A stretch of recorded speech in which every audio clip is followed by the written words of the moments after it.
Okay, let's move to pruning fruit trees. I want to talk about some of the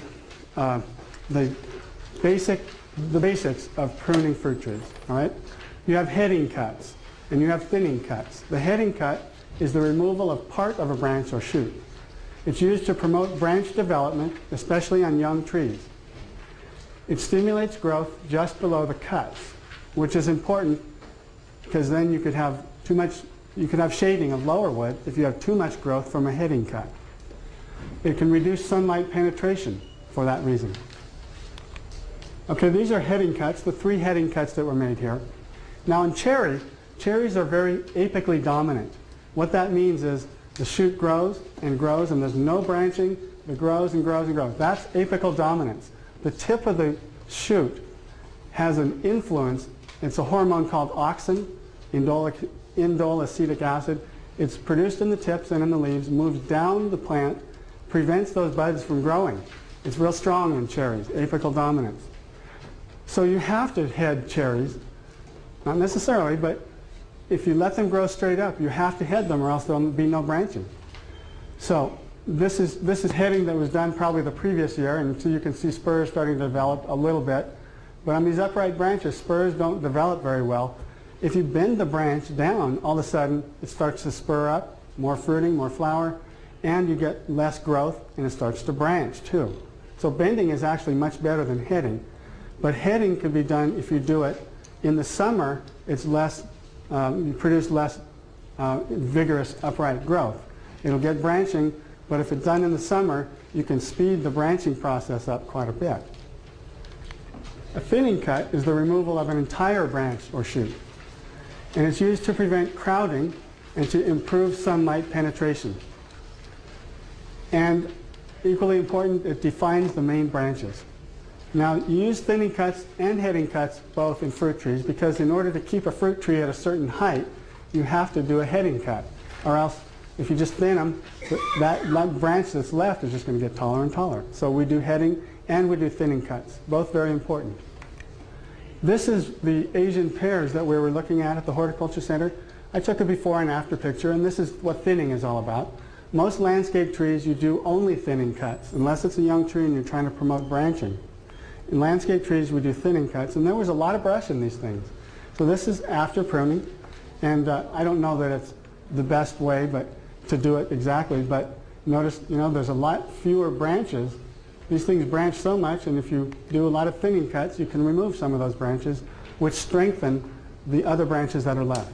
They get more sunlight, less competition. Okay, a little word about narrow versus wide branch angles. A narrow angle is undesirable because as the tree grows, it started out here, it was fine, and then as it grows, it develops this bark, it's called bark inclusion, so that this is not real solid tissues, not very solid. So with the weight of the fruit, this thing will snap right off, and it happens a lot. The type of branching you want is this right here, either horizontal or 40 to 45 degree angle. All right, that's the best branch angle. You can't break that branch. You can easily break this branch. And just to show you, this is a plum tree, and plums tend to grow like cherries, straight up.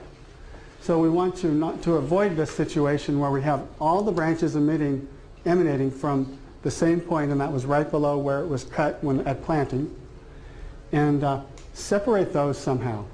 Either as a young tree, you could put toothpicks in there or something, separate them, or else you'll get something like this. And this is a persimmon that split out, probably because there was a real narrow branch angle here. Persimmons tend to split a lot anyway, but that's what you can get. So as a young tree, just to back up to when it was just young shoots, that's the time when you could start manipulating them. And you can use clothespins, or you can use toothpicks, and that's sticking into the tissue there. It doesn't hurt anything. This is a pear tree. You see another toothpick here. Trying to get those things out because all they want to do is grow straight up, and then you have all your tree on a 2-foot spacing. Okay? And this was done, this is up in Oregon. They used sticks to move these things out. That would not have been a wide angle if this wasn't moved out like that. Check to this toothpicks damage the branch when they're poking it? No, the toothpicks don't damage the branch. A concern could be fire blight on apples and pears. You could get fire blight could move into that injury. Summer pruning, most important thing to do on a fruit tree.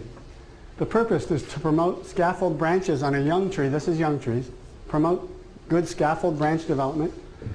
You want to pinch back unwanted shoots to 4 to 6 inches. Leave them there. The leaves will continue to produce photosynthesis. It'll shade the trunk. That's the most important thing. Shade the trunk and the branches. And then pinch at 2 feet long scaffold branches to promote side branching. So if you're trying to develop a main scaffold branching, and if you don't pinch it somewhere out here, it'll just keep growing and no branches. So if you pinch it or head it, then you can force branching out, which is good on a young tree. It reduces the training time, and it shortens the time to the first fruit production. Most people don't do this. They plant the tree, and then in the winter they'll think about coming back and maybe doing something about it, and that's okay too, but this shortens the time. On mature trees, the purpose is to increase the sunlight and penetration into the lower tree and the productivity of lower fruiting wood. All right? That's key. I mean, that's the whole reason for doing it. We want to remove unwanted, vigorous, upright shoots 1 to 3 times, at least once during the season. And it will slightly reduce tree vigor depending on how much you do it, but that's good. We want to reduce the vigor of the trees because they tend to be too vigorous.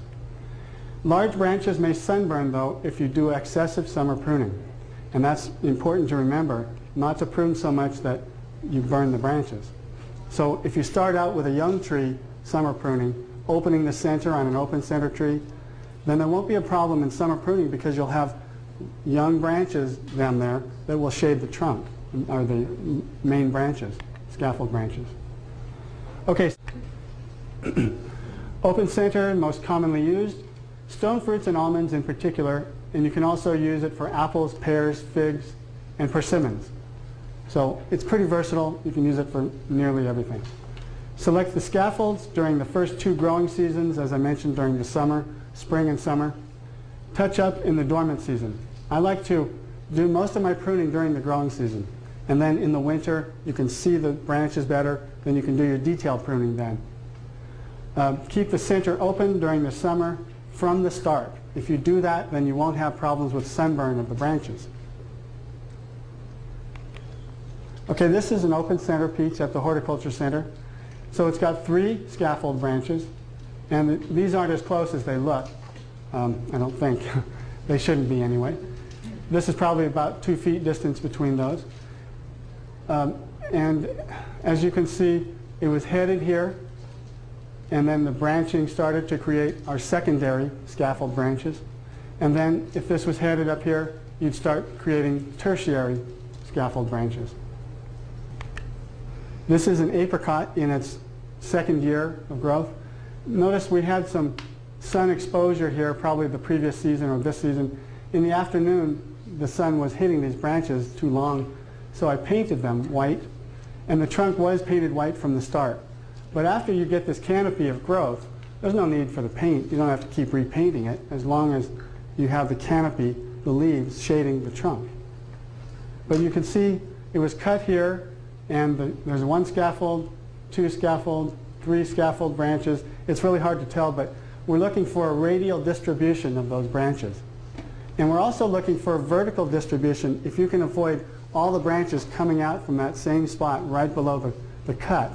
That's why it's really good to leave 1 or 2 branches low. When you first plant a tree, you have low branching. Leave 1 or 2 of them because you'll have shoots grow from there. You'll have shoots grow from this one. And definitely you'll have shoots grow from right below the heading cut. That's where most of them arise from. Okay. So that was open.